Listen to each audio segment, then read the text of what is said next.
છોટાઉદેપુરની વાત કરીએ તો રેલવે લાઇન પરનો વિડીયો વાયરલ થયો છે। રીલ્સ બનાવતા યુવકનો વિડીયો વાયરલ થયો છે। જોખમી રીતે રીલ્સ બનાવી રહ્યા છે લોકો। નર્મદા કેનાલ પાસે રેલવે લાઇન પર રીલ્સ બનાવતા યુવકનો આ વિડીયો વાયરલ થઈ રહ્યો છે। જોખમી રીતે પોતાનો જીવ જોખમમાં મૂકીને યુવક રીલ બનાવી રહ્યો છે। જો જરા પણ ચૂક થાય તો તે કેનાલમાં ધસમસતા પ્રવાહમાં ખાબકી શકે છે, તો તણાવવાની શક્યતા પણ રહે છે।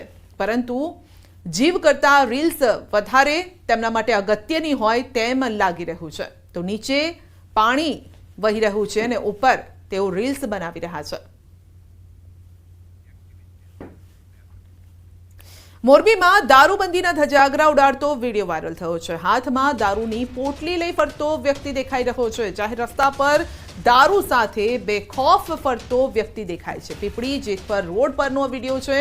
स्थानिक पोलीसनी कामगीरी पर सवाल उठ्या छे। न्यूज 18 गुजराती जो कि आ विडियोनी पुष्टि नहीं करतुं, परंतु आ विडियो वायरल थई रह्यो छे। हाथमां दारूनी पोटली छे। खुल्लेआम दारू लईने फरतो आ युवक देखाई रह्यो छे। आसपासनी वाहनो पण पसार थई रह्या छे, परंतु कोईनी नजर तेना पर नथी पड़ी रही, न तो पोलीसनी न सामान्य लोकोनी।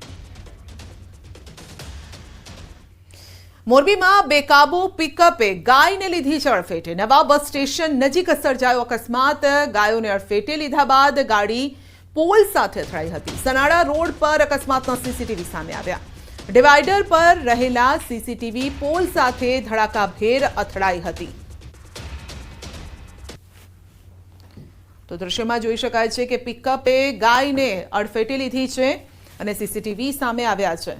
તે પોલ સાથે અથડાઈ હતી। तो गाड़ी पोल साथे અથડાઈ અને ગાયને પણ અડફેટે લીધી હતી।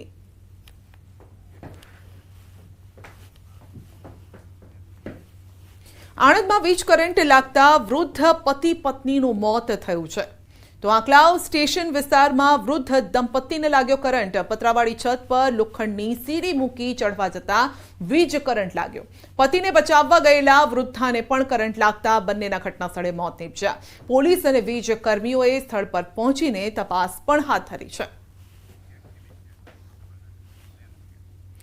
સાબરકાંઠાના સાબર ડેરીમાં ગોઠવાયો પોલીસ બંદોબસ્ત। પશુપાલકો અને ધારાસભ્ય રજૂઆત માટે પહોંચે તે પહેલા જ પોલીસ બંદોબસ્ત ગોઠવાયો છે।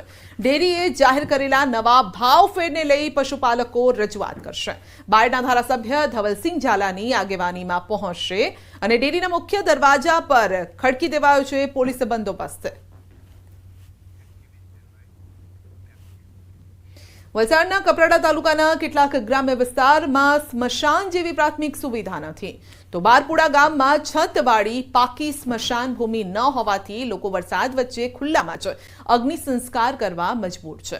બારપુડા ગામમાં રવિવારે વરસાદ વરસી રહ્યો હતો અને આ સમયે જ અંતિમ યાત્રા નીકળી હતી। ગામમાં છતવાળું સ્મશાન નથી, જેના કારણે લોકોએ વરસાદના કારણે તાળપત્રી રાખીને અગ્નિ સંસ્કાર કર્યા। કારણ કે એક તરફ વરસાદ વરસી રહ્યો હતો ને આવામાં જે અંતિમ વિધિ છે તે કરવામાં આવી હતી। તો અંતિમ સંસ્કાર સમયે ધોધમાર વરસાદ વરસતો હતો, જેથી ગામના લોકો છત્રી લઈને સ્મશાન યાત્રામાં જોડાયા।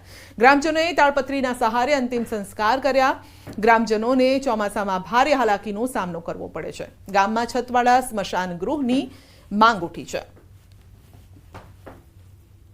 બારપુરા ગામ એટલું મોટું ગામ છે કે 5 જેટલી સ્મશાન ભૂમિઓ છે। તો 5 જેટલી સ્મશાન ભૂમિ છે, તો એક પણ સ્મશાન ભૂમિને ઉપર છત જેવી કંઈ બનાવવામાં આવ્યું નથી, કે સ્મશાન ભૂમિ બનાવવામાં આવી નથી, ત્યાં રસ્તાઓ નથી। બનાસકાંઠાના જડિયાળીથી લાખણીને જોડતા રોડ પર બાવળનું સામ્રાજ્ય જોવા મળ્યું છે। આ બાવળના કારણે સ્થાનિક લોકો અને વાહન ચાલકો પરેશાન થઈ રહ્યા છે। જડિયાળી, ધાણા, નોદલા, ધુણસોલ સહિત 25થી વધુ ગામને જોડતા રોડ ઉપર બાવળ ઘેરાઈ ગયા છે। જોકે સ્થાનિકો દ્વારા અનેકવાર રજૂઆત કરવા છતાં માર્ગ અને મકાન વિભાગે કોઈ જ નક્કર કામગીરી નથી કરી। અહીંથી પસાર થતી એસટી બસ સહિતના વાહન ચાલકો ડેલી આ કાંટાળા બાવળનો ભોગ બને છે। સ્થાનિકોએ તાત્કાલિક ધોરણે રોડનું સમારકામ કરી આ કાંટાળા બાવળોને હટાવવાની માંગ કરી છે। અહીંયા જડિયાળીથી ઘાણાથી 20-25 ગામડા આગળ જોડતો રસ્તો છે અને બાવળાના કારણે બહુ તકલીફો પડે છે।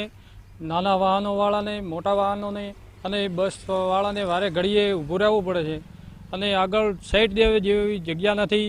આ બાવળના કારણે ગાડી ચલાવવામાં સૌથી વધારે તકલીફ પડી રહી છે। કેમ કે બાવળોના કારણે આ મેઇન ક્લાસ ફૂટવાની શક્યતા વધી જાય છે, અકસ્માતની શક્યતા વધી જાય છે. સામેથી આવતી ગાડીઓના કારણે ગાડી પણ બહુ જ ઘસાય છે. અંદર વિદ્યાર્થીઓ હોય, કાંટાઓ આવે, આ તે બધું બાવળો કાપવા માટે પણ જાણ કરેલી છે. તો થોડા બાવળ કપાય, હજુ થોડા કઢાવવાની જરૂર છે. અહીંયા જડિયાલીથી ઘાણાથી 20-25 ગામડા આગળ જોડતો રસ્તો છે અને બાવળાના કારણે બહુ તકલીફો પડે છે. નાના વાહનોવાળાને, મોટા વાહનોને અને બસવાળાને વારે ઘડીએ ઊભું રહેવું પડે છે અને આગળ સાઈડ દેવે જેવી જગ્યા નથી.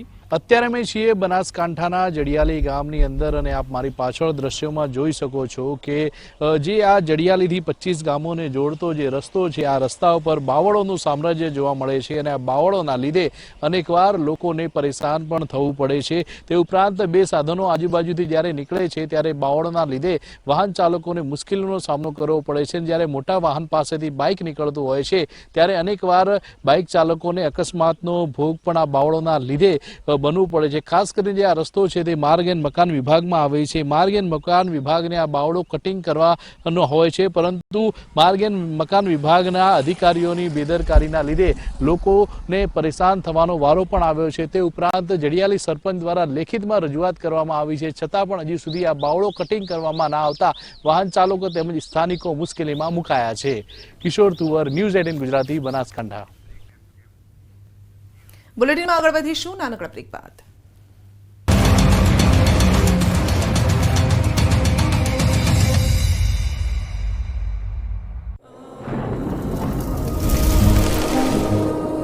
જળવાયુ પરિવર્તનનું જોખમ આપણા દરવાજે પહોંચી ગયું છે.